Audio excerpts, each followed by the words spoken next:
everybody, and welcome to today's Engage Employee webinar brought to you by Flip. I'm Jerry Brown, today's guest editor, and I'm delighted to be joined by Abby Guthkelch and Jen Draper. Abby is VP Executive Advisory at Flip and has almost 20 years of experience in the digital experience space. Abby is focused on deepening Flip's understanding of and alignment with the needs of frontline workers, as well as ensuring Flip solutions achieve organizations' core business objectives. Jen is the Managing Director of Work Networks with a background in in-house communications and a deep understanding of digital engagement strategies. Jen helps businesses create more inclusive and effective ways to strengthen communication that foster meaningful connections and enhance collaborations. Well, it's great to have you both with us today. How are you doing? Very good, Jerry. Lovely to be here. Thanks for having us. Absolutely. That's great. Brilliant. Well, you're both looking extremely well. So I know we're off to a great start. And it's great to have you both here today. And I know we're going to have a really great discussion. And I wanted to just remind our audience at home, if you have any questions, you can certainly get them answered by using the chat function on your screens. We'll aim to answer all questions during the presentation. But if we don't get to everything, we'll make sure we get back to you after the event so that any of those questions can be answered. So I'm not going to spend any more time waffling on. I'm going to hand over to Abby and Jen to get started. Ladies, take it away. Thanks so much, Jerry. Hey again, everyone. It's great to be with you here today. Thanks for joining us. I'm going to do a bit of a scene set in this sort of like first section, and then Jen and I are going to have a bit of discussion about the sort of research findings that we've got. But please, as Jerry said, please send in as many questions as you can. We want to answer as many of them as possible before the end of the webinar. Jerry will start peppering them through as we go. So with that, just a quick who is Flip? Jerry said that we are absolutely sponsoring today's webinar. So for those of you that may not have heard about Flip before, Flip is an employee experience platform, effectively an employee super app, which is designed for enterprises with hard to reach workforces. And we're on a mission to make people truly connected to their work, especially those who don't sit at our desk, i.e. those who work on a shop floor, in a factory, or are out doing deliveries all day. And we do that by connecting them with people, information, tools, and systems that make it easier to do a great job every day. Effectively, we connect every employee to everything that they need in one touch. Now, the past few months have been really tough for companies and operational industries. Rising costs, labour shortages, and mounting divisions in society and the workforce have created a perfect storm for HR and internal communications teams. In 2025, the need to do more with less absolutely is becoming the norm. Satisfied, motivated employees are crucial in tough times, but tighter budgets require careful choices to keep them engaged. Now, we often get asked by our customers, both Flip and also Jen at Work Networks, where they should focus for maximum impact. So how can you best keep workers engaged with limited resources and higher expectations? And how can you strengthen connections with all employees? And really what matters most to frontline or deskless or unwired, everyone uses slightly different expressions, employees. And these questions that we constantly were getting led us to surveying over 1,000 deskless workers in manufacturing, retail, logistics, and other critical industries across the UK and Germany. And we quizzed them on a variety of topics from satisfaction and well-being to communication, motivation, and technology. And beyond giving insights into deskless workers' real pain points and priorities, their responses provide actionable insights for HR and communications leaders looking to boost frontline satisfaction, productivity, and engagement. So the two real key goals sitting at the heart of any frontline engagement strategy is, number one, prevent valuable employees from leaving the business, and secondly, increase the value and output of employees who stay. And with our study, we aim to gain insights into what contributes and detracts from these goals directly from employees themselves. So what did we find? One number stood out immediately to us, and that is that although frontline attrition rates have fallen as vacancies have decreased, 21% of frontline workers surveyed admit to only doing the bare minimum at work, which isn't good. They might not be quitting, but their hearts aren't in it. So to find out why frontline workers are disengaged, we dug deeper into the data, and a combination of causes emerged. Respondents reported high stress levels, unclear career paths, poor company-wide communication, and more, all of which were impacting their satisfaction, their loyalty, and their motivation. But one theme stood out from the others, and that is appreciation and recognition. And that really means, as most of you know, making workers feel valued. And making workers feel valued brings a startlingly high engagement boost. Compared to other respondents, employees who feel valued at work were nearly 9 times more likely to feel satisfied with their jobs. And that satisfaction translates into motivation too. Happier at work, those employees are over 3 times more willing to go the extra mile compared to their colleagues. And that really shows that proper recognition and appreciation have the potential to transform not just employee engagement, but company performance. When people really feel part of something, when they feel connected to each other, and they understand the individual impact that they can have, they're more likely to thrive personally and professionally, which in turn delivers extraordinary experiences to customers, and customer excellence drives business growth. However, despite the transformative potential, our findings revealed that many companies struggle to consistently make their frontline employees feel valued. Only 47% of frontline employees reported feeling recognized and appreciated at work. And on top of that, worryingly, and I keep saying worryingly, but it is very worrying, nearly two-thirds, that's about 60% of frontline employees experience stress or burnout at least once a month, with 21% experiencing multiple times a week. But what's interesting is that there's a correlation between well-being and company communication, meaning that there's a link between employees' well-being and their ability to access and receive clear and transparent information from both their managers and from their organization as a whole. Those frontline workers who agreed that their company's communication was effective are almost 13 times more likely to report good or excellent well-being at work, and 9 times less likely to report daily workplace stress or burnout. Alongside that, over half, so that's about 55% of employees believe poor communication impacts their work quality and productivity. Now, the stats on the right of the side really break down how poor communication impacts frontline employee and productivity. Now, what I've shared over the past 5 minutes or so is just a very high level of some of our finding to help ground us in the day-to-day reality of frontline working and really set the scene for today's discussions.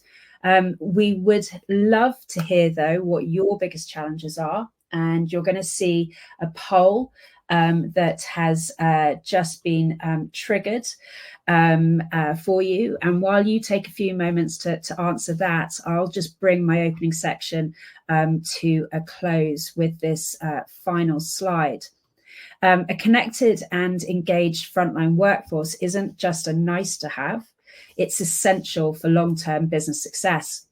Companies where people, systems, and information flow seamlessly, enabling collaboration, efficiency, and innovation. Because in modern workplaces, connected companies are more successful. Now, these stats are taken from the most recent Gallup State of the Workforce study, which is the largest study of its kind that includes data from more than 183,000 businesses across 53 industries and 90 countries. And Gallup has found that high engagement businesses, or connected companies, as we like to call our customers, are more profitable, they're more productive, they have better retention than the competition, and are likely to see significantly higher employee well-being. So organizations who embrace employee voice and a culture of connection and access will benefit from securing the best talent in the market and retaining it. The war for talent is going to be here for the foreseeable future.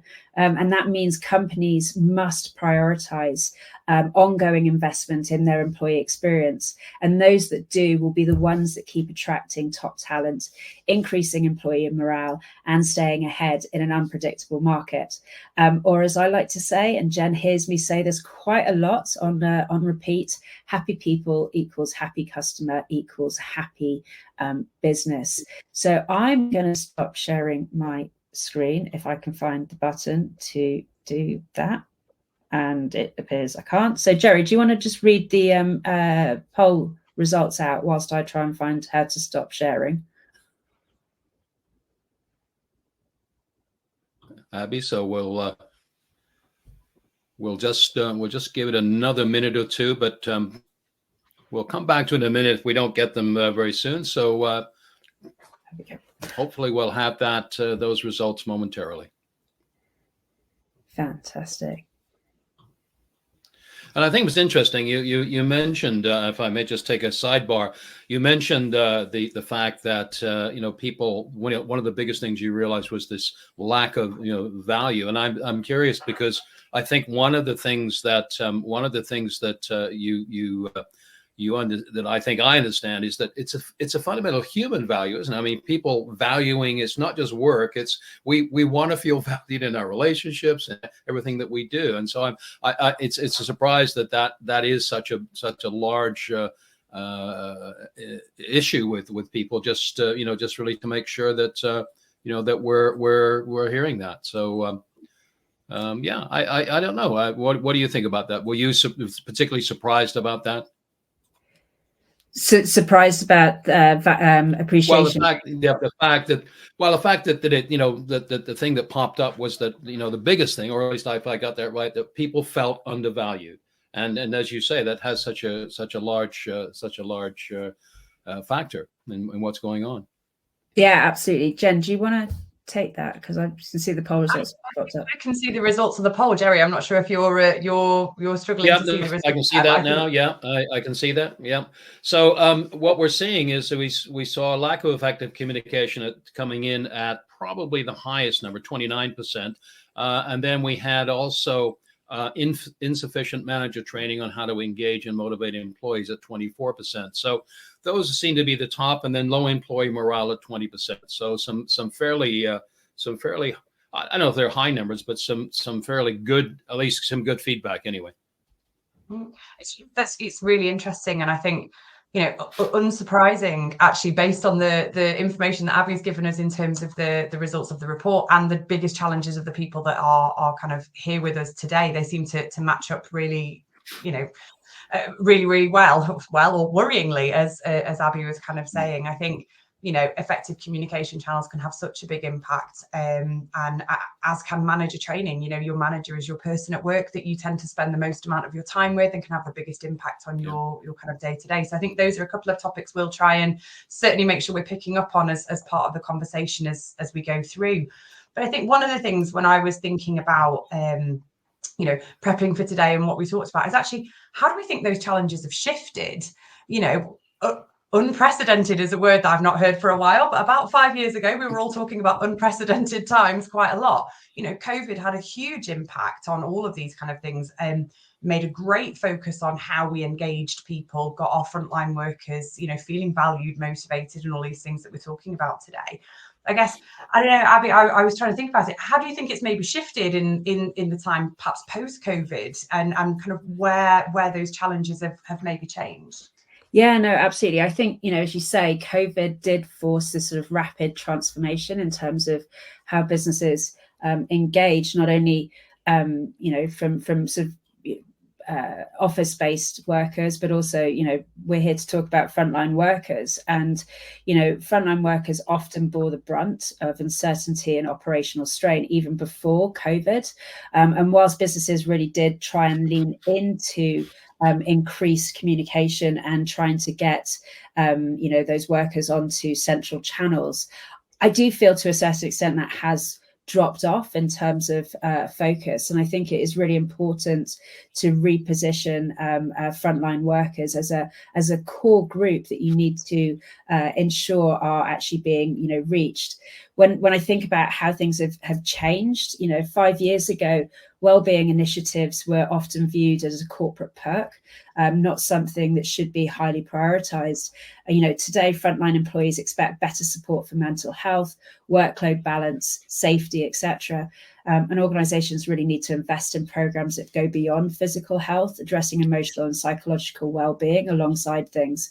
I think the other thing about it is that the workforce has become younger. Even in that sort of 5 years, they're more diverse, excuse me, while I put my teeth back in, and more vocal about what they need. Employees now demand more flexibility, more purpose-driven work, and better career progression, which are all things that we're seeing within the quiet quitters research that we basically did. And for a lot of businesses, they're not being prioritized. So organizations really need to focus on building these meaningful pathways for growth, internal mobility, but also, as we've sort of been saying, around appreciation, and also ensuring that, people really do feel valued and seen and heard. But Jen, I've been doing a lot of talking here, and I'm conscious that you are another voice, and somebody that has absolutely worked on the front lines, in organisations, and you're in a consultancy role like now, but employee disengagement is a major issue, particularly for high stress, fast paced environments. I know that you worked within the NHS, but hospitals, retail stores, factories all have that level of fast pace and high stress. What are the main reasons for the disengagement that you've seen, and really what practical steps can businesses take to boost motivation and morale? I mean, I keep talking about it, but what can people actually do? Yeah, absolutely. And I'll try and bring some practical examples from people that we've worked with. I think in terms of the kind of drivers of disengagement, we talked through about loads of those at the top of the call in terms of the research. That lack of recognition, lack of appreciation. I think, sometimes the frontline workers just don't feel seen, and they don't feel heard. Sometimes you just want to be able to say, this is really hard, and you don't necessarily need somebody to be able to answer it, to solve it. The stress, the fast pace, particularly within the NHS, but across all sort of frontline roles, it's not going to change. It's part of the role. But what people want is to be able to say, this is hard, this is stressful, and feel that has been seen and that has been heard, even if it can't be changed. And I think that's something to really bear in mind with the kind of communications that are happening, with the leadership engagement that's happening, is just that even if you can't change it, see it, hear it, and understand and appreciate it. I think that's a really key thing. I think your comment about burnout as well, that was one of the stats that really kind of stood out to me within the research. And I think it's creating a cycle of disengagement, because disengaged workers burn out more often. And then they feel more disengaged because nobody is seeing that they're burning out, and nobody is hearing them, and nobody is valuing the extra that they're putting in, which makes them more disengaged. And you get stuck in this vicious cycle, essentially, of disengagement, where you don't feel recognized, you don't feel valued, you don't feel that you're getting the information that you need. There isn't this career development that you want. Some people absolutely love their roles and want to stay in it, and some really want to be able to move up, get into a different position, and feel that they've got that development. And I think the other piece that really kind of talks into it, that's perhaps wasn't as covered as much in the slides at the beginning, is this feeling of disconnection to anyone that's outside of your team. I think anybody that's worked with frontline teams or in a frontline team at any point in their life, the camaraderie, the connection to your immediate team is absolutely second to none. You go through the hard times together, you build that. And actually, what organizations really need to think about is, how do you create that level of connection? Yes, it's never going to be the same, but those shared experiences that bring people together on the front lines, how can you build that more broadly through your communications, through your leadership engagement across the organization? And broaden that connection to other people just outside of that team and take some of the great things happening on a really small scale and try and broaden that out to create that sense of belonging and that sense of camaraderie on a larger scale across the organization. And I think, we've kind of talked about lots of the challenges there, but let's try and think about some of the things that we organizations that we see can kind of do about that. And I think, flexible learning opportunities, thinking about the opportunities that you can give to the front line. And I know that's something we might want to dig into in a little bit more depth. I think looking at your communications channels. So traditional comms channels generally don't work for the front line. Frontline workers, certainly in my experience, aren't sitting around looking at their emails or reading a company newsletter, on their tea breaks.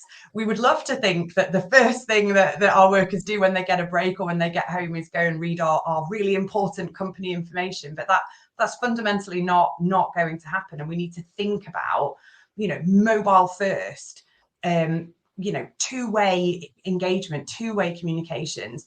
Technology, how can that support to make sure that information, updates, news, communications in general can be given in a more bite-sized, snackable fashion to people on the front line.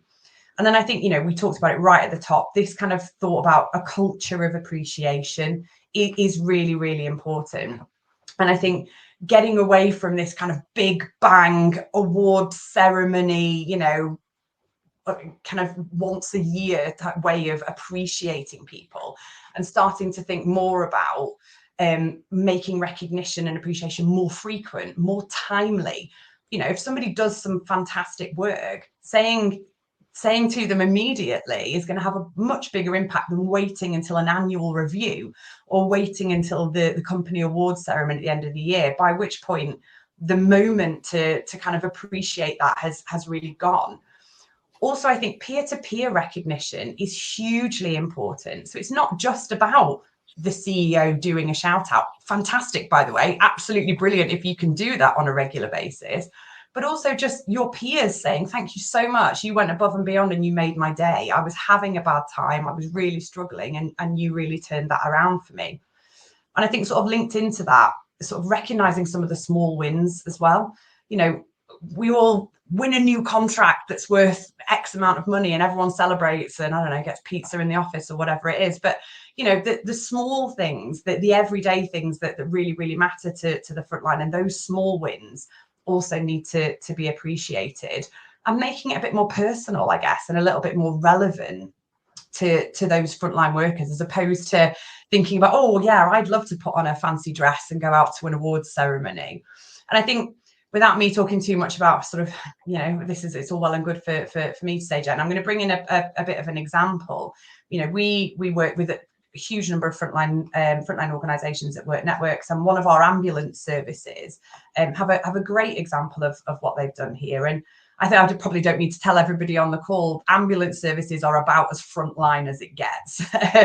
They are covering huge geographical areas. It's genuinely a 24/7 service.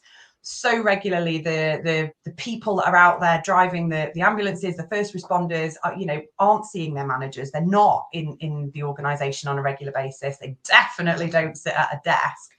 And we worked with one fantastic ambulance service who really looked at their annual awards and thought, let's move this away from being one black tie event where we only celebrate the winners, we only celebrate the people who are going to be winning the awards. And actually they shifted it into a 12-hour online kind of appreciation event, as opposed to it being an awards ceremony. And thousands of messages of appreciation were sent across those 12 hours. It was really designed for frontline workers, in that people could dip in and dip out over the 12 hours. You don't have to be available for one specific hour to get involved. Just made it more accessible and created time and space in a more informal environment for peers to be able to recognise each other, for the leadership to be able to recognise, and just to be more inclusive, more engaging, and more accessible for the front line than a small bespoke event. I think, it's a great example, and hopefully there are some real kind of takeaways from the way that ambulance service looked at just awards as one tiny thing, that we can all perhaps take and think frontline first when we're thinking about some of our appreciation and kind of reward and recognition activities. So I think, that's hopefully some. Yeah, no, it's fantastic. There's so many points that I'm like, oh, where do I go with this?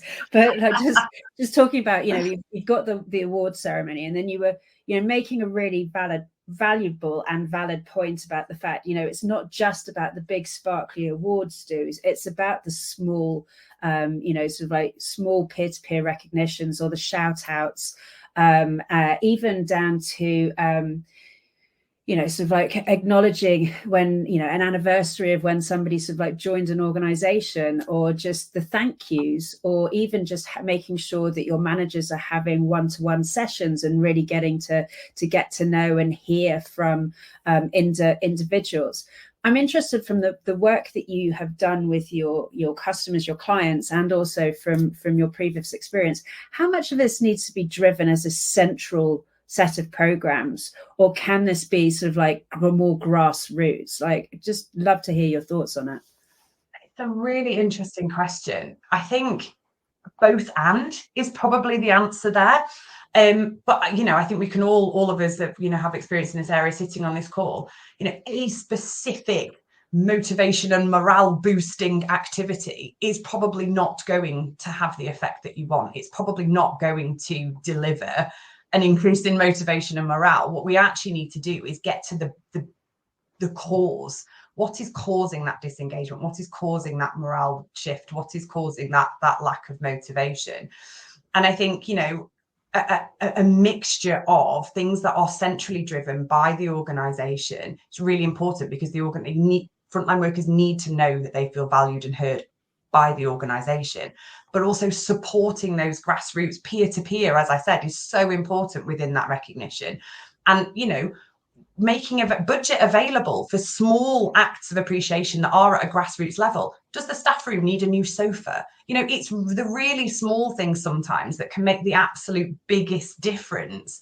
Again, we've had examples of, comically small pieces of furniture that nobody can actually sit on. Well, actually, if we listened, we heard, and we valued our frontline employees, that's a really simple fix that would have a disproportionately large impact on motivation and morale of that team. Hopefully that sort of answered the question. I think, when we're talking about kind of the central piece as well, we need to talk about leadership. One of the things in the poll at the beginning was around, lack of training for managers. And I think managers and leaders within an organisation is another kind of key area, because fundamentally a disconnection to leaders is a disconnection to the organisation, I think, and that's something that does need to be looked at and addressed.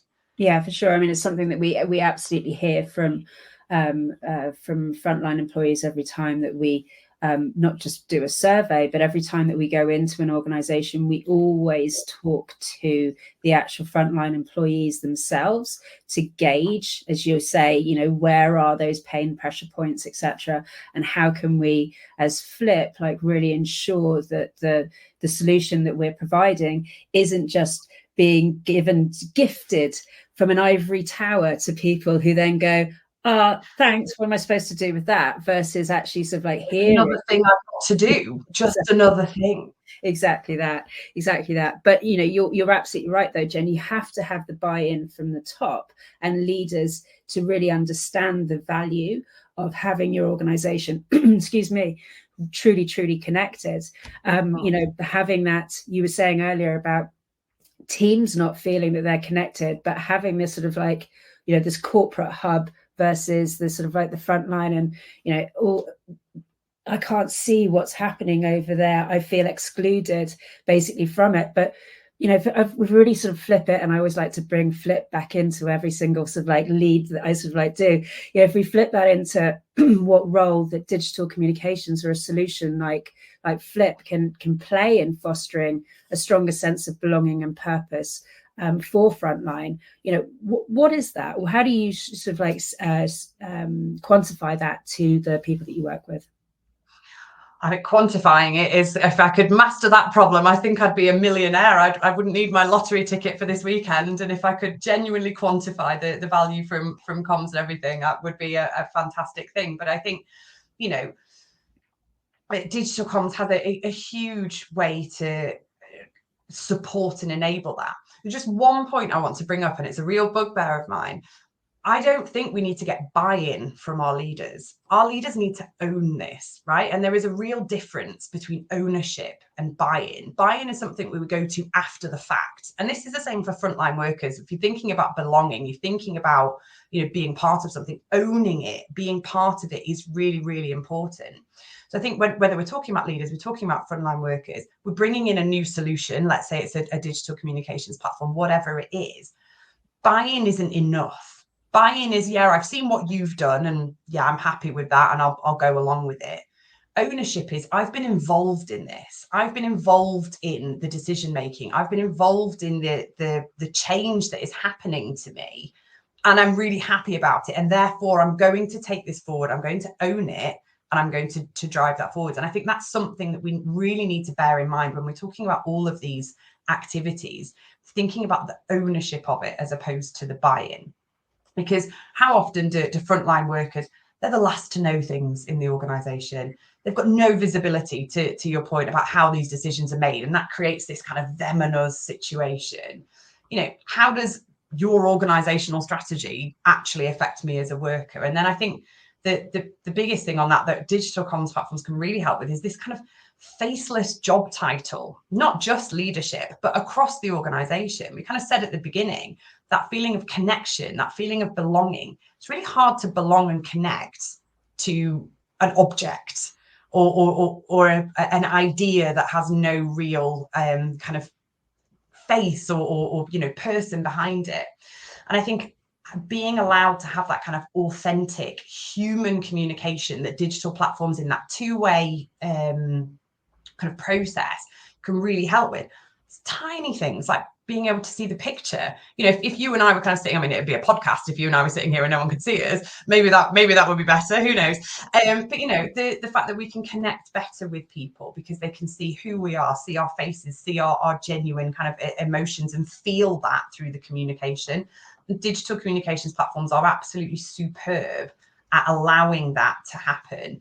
And getting away from this, as I said at the beginning, this kind of traditional comms channel, you know, mobile first, frontline first is something that we should be thinking about in absolutely everything we do. If we genuinely want to solve this problem that we're talking about with frontline workers, then you and me, I've worked in the NHS. We work with really frontline heavy organisations, and I'm probably coming across as a bit, but I'm so passionate about designing for the front line and putting them first and involving them. You know, no decision about me without me kind of situation. And digital platforms are a great way of doing that. You know, gone are the days where you know, paper surveys and, you know, walking the wards as we used to do in the NHS is really difficult because it's time consuming and actually you get in the way. And I think allowing organizations to demonstrate and lead by example in terms of delivering values and thinking about frontline and appreciating them is really important. I'm going to come back to a slight example that the same ambulance service we were talking about, you know, their CEO said it was like being able to be in the cab with every ambulance driver all at once. How powerful is that? And something that a digital platform like Flip or whatever can really, really support in that. And, you know, they implemented a digital platform to support this kind of vision. And their CEO's vision was a safe space. And I think that is something that is really, really key in creating belonging. You cannot belong, you cannot feel like you're part of something if you don't feel safe and you don't feel able to voice concerns, opinions, or fantastic things, positive news. You have to be given a voice and you have to feel that that voice is being heard in order to belong. And what they used their digital platform is to kind of break down this hierarchy. It wasn't, you know, leadership at the top and whatever. They placed leaders and communications at the heart of the organization, as opposed to, there was no top down. It was a community. It was connections all across the organization. They had spaces to share stories, you know, from the front line, that kind of shared experience piece I was talking about earlier. You know, they had spaces where people could ask questions really openly and really honestly and get a transparent response to that question. You know, things like, why can't we have air conditioning in our ambulances? All of those kind of questions were able to be asked in public, and more importantly, answered. Even if that answer was, it's not possible, we're working on it, whatever that is, to have that kind of open and transparent communication, and to be able to respond conversationally as a person, not just let's release an email statement to the whole organization. It just makes such a fundamental difference. And they really, really created this safe space for voices to be heard. And that is what engendered, I think, a huge rise in their employee engagement stats and this real sense of belonging and purpose. Hopefully that kind of answers your question without. I can keep you going on and on and on, but we've got time for another poll, Jen. So there's going to be another poll that's going to be coming in. And it's hopefully you will see it. It's all around, you know, how what you're sort of what you're seeing in terms of how effective digital communication is for fostering a sense of belonging for you. But Jen, I'm just going to pick up on one point that you were sort of talking about, which is it can't just be a communications channel, right? And also a purpose and belonging comes from the ability to get your work done, or to be able to get processes or systems, etc., sort of like working. So one thing that we heavily look at with our frontline customers is about ensuring that there's value and impact for the end employee who's going to be utilizing it. You know, comms and the community element is an important part of it, but it's also about how can you empower them to do their jobs. So, you know, that can be anything from being able to submit vacation days, you know, actually through the app, to be able to access their shift schedule, to be able to swap shifts, to be able to, you know, order uniform, you name it. And I think, you know, a lot of businesses have got these systems, but sometimes they only give access to managers. And they don't actually give the access to the employees that sit below. So you're then having to have the, you know, frontline employees come with a piece of paper or a request, or submit a request that then a manager has to make space, time, etc., to be able to then action. As we've said, incredibly busy, highly stressed work environments. You know, unintentionally, these things don't happen quickly. Sometimes they get forgotten about. Sometimes if they're still in paper format, they could be left, you know, with coffee stains, mugs, etc., sort of like sitting on top of it, that I saw when I worked at Royal Mail. You know, I think it's thinking through the experience for the frontline employee, and actually how you're going to empower them to feel like they belong in an organization. So it's not just the communication side to it, but actually thinking through your HR, your operational processes, and really bringing that together. Now, you know your businesses better than we do, right? And for everyone on the call, I'm not sitting here saying, oh, you must go and like sign up with this organization to do your payroll or to do your recognition. But where you do have recognition programs that are sitting with another password that someone's then having to go into, that they're not remembering or doing on a daily basis, you're actually putting a blocker in front of that. What you really need to think about is how are you integrating your systems together so that in one touch, you're making it really easy for your users, your employees to do that. And all those little elements are what really brings employee experience to life, and actually what brings that feeling of belonging through. So that's it. I'm going to get off my soapbox now and look. It's removing the frustrations. We talk on a daily basis about removing frustration. If you're just adding more systems, to your point, more passwords, more things you've got to remember, it's just adding more frustration. We can't remove the fast-paced nature, the workload and the stress of the day job. What we can do is remove the stress, the irritation and the frustration from everything that you need in order to get that job done, in order to be the best that you can possibly be on that day. I think it's a really important point.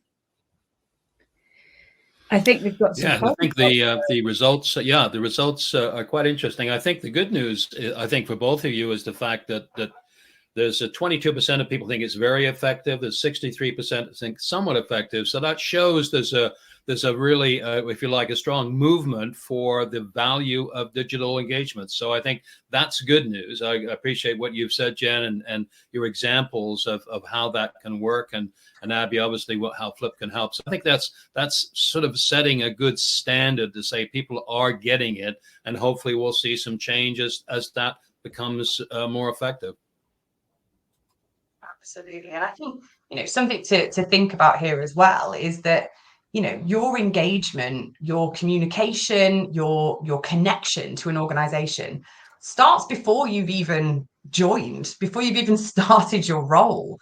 And those, interview processes, onboarding processes, all of that is absolutely fundamental.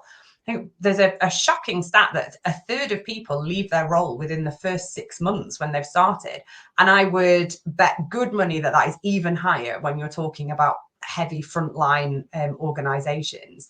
I think, it just shows how important that connection is right from the start. So I guess Abby, I've done so much talking here. I'm going to try and bring you in terms of what you're kind of seeing as being key within that onboarding period, and perhaps how digital platforms are helping to transform that within organizations. Yeah, absolutely. We often say, employee experience starts absolutely from the recruitment, that first interaction that they have, but it's then, okay, day one, you turn up, this is your opportunity to really, put some weight, put some shine, and make them actually really feel part of it. And a key part of that is onboarding, right? What happens to them? How do you get them up to speed? Do you put them in a classroom? Do you get them shadowing somebody? What is the pace that basically sort of like come through? I saw this stat recently that says on average, an onboarding process for a frontline employee is something like 54 activities on average, right, that needs to be completed for them to be truly onboarded, be that health and safety, how to actually do a job, etc., etc. And how are you actually delivering that? Is it a PDF file that is then being printed out? Do you get an employee handbook? Is there an app? Or what does that effectively look like? And Flip acquired a wonderful company called the Bot Platform at the end of last year, and the Bot Platform does what it says on the tin. It was all around chat bots and really thinking through automated workflows, etc. And what we've done is to bring that capability into Flip, so you can effectively automate your completion of your onboarding related processes, your tasks, and actually serve that through chat in like video formats, in quiz formats, being able to take it out to another learning portal, but it's personalizing it into something that people can then sort of like have it being triggered hourly, daily, weekly, all the different stages that they're going to work through. And what we've seen for people that actually really start to bring this automated way of creating onboarding workflows and really engaging elements to it is that there's 5 times more, at least 5 times increase in course completions, and on surveying, and actually then seeing those that have gone through more of an automated onboarding process, it's over 80% more effective for those employees, because it's actually being served into a flexible way of actually consuming it, but also it's being accessed at a time that they can. Now, we do a lot of research at Flip, and we actually do have some new research coming out next week. So those people on the call that be interested in that, you absolutely should keep an eye on our channels from Monday morning, where we're actually going to really put out some more findings around skills gaps, around onboarding and around training. So I'm not going to give you all of the stats today, but please come and find us on Monday. And it's staggering, actually, the loss of productivity that's happening within organizations who don't have well thought out onboarding or centralized training processes for their employees. Yeah, great. Well, we're coming close to the end of time, but I don't want to cut you off in your prime because it's such a great conversation. One thing, Jen, you mentioned briefly about being able to measure, and I think one of the questions that we've had, and I think from a number of people, is the ability to measure employee engagement, and without wanting you not to win the lottery, perhaps you could sort of say how that might work in a perfect world. And it's a huge topic. We could do an entire another webinar. Maybe that's the next one we should get involved in. Is about measuring employee engagement. And it is so difficult because it's so personal to everybody. You don't want to say, a pulse survey is, there are loads of things that can be done to try and, what is shifting that needle, and it needs to be designed for the organization. What needles are you trying to shift? What dials are you trying to do? The great thing about loads of the different digital platforms, employee experience platforms that are out there, is that they've got some great inbuilt analytics and insights that you can use, down to automated employee engagement or sentiment type polls and surveys that can go out on a regular basis, so that it's not this huge annual what do you think of the organization, how engaged are you, but actually it is a regular pulse check, whether that's quarterly, whether that's every 6 months, or whatever it is, and break that down by what are the areas in the organization that are struggling, and then how can we make actionable plans to shift the needle in those specific areas. All of what we're talking about today, there's a real kind of one size fits all doesn't work. And it's the same with employee engagement. Measure it on a whole, but be able to measure it, as I said, through pulse surveys, through your digital platforms, but then be able to drill down and actually do something about it. And I think that's the key piece, is being able to look at the different levers that you can pull in different parts of the organization. I mean, Abby, I don't know if you've got anything to add on that kind of measurement piece as well. Yeah, I mean, I think if you take how I was structuring things at the start, there is a clear link between engagement, job satisfaction, employee retention, and then how that sort of feeds through into all of your operational your efficiency, your productivity sort of stats, and then leading into profitability. So I think one thing I would say and really encourage everyone is, I have worked in communications, I have worked in marketing, and it's really easy for us to just be like, we're only going to consider our communications success metrics. I could go and talk to HR, I could go and talk to operations, but then that I might not get the thing through that I was trying to basically do. When it comes to this stuff, you really want to show that full organizational impact. So please, please, please start really working with your operational teams, working with your HR teams. And for those of you that are in HR or in operations, please engage communications and together really think through that true employee experience and all of the different data points that you're probably capturing, and actually looking at how sort of small changes can actually really impact and create that bigger picture story. Because if you just hear employee engagement, a pulse survey, you're probably going to get chief executives like, meh. And if you then weave the other story around it, it's like, oh, now I get it. So I think, really let's spoon feed all of that impact results together, so that you're really capturing everything. And data is just such an important part of business these days. It's why data science roles are very hard to come by, because, Jerry, have you got I think the fact, yeah, absolutely. I think the fact that you're doing this on a regular basis, as you say, not just a one-year survey, so whether this is monthly or quarterly, whatever it is, that in itself demonstrates a much more enhanced employee engagement strategy. I mean, it simply says, look, we care enough to do this. And I think that's a great way of doing it. Yeah, fantastic. Absolutely. Well, this has been great. And what I really enjoy about this, and I'm sitting there in the background and very comfortably listening to from Jen some real world examples, because I think this is what organizations are looking for. People, it's all well and good. Abby, you've got some great products, some great solutions, and you've articulated extremely well, but hearing how it can be put into practice. And I think our audience, this is what people are looking for, some real world examples. And I think between us, between you, you've really shown us how it can work and the value of what you're doing. So I think that has been tremendously powerful. We haven't got a chance to answer all the questions because I think we had such an exciting and robust debate that I think a lot of these came out. But we will, as we mentioned off the top, we will make sure that we do answer any of those questions that we haven't got to. And so I really want to say thank you so much to Abby and Jen for a great conversation. And that's what it was. It was a conversation which really showed us how this can work.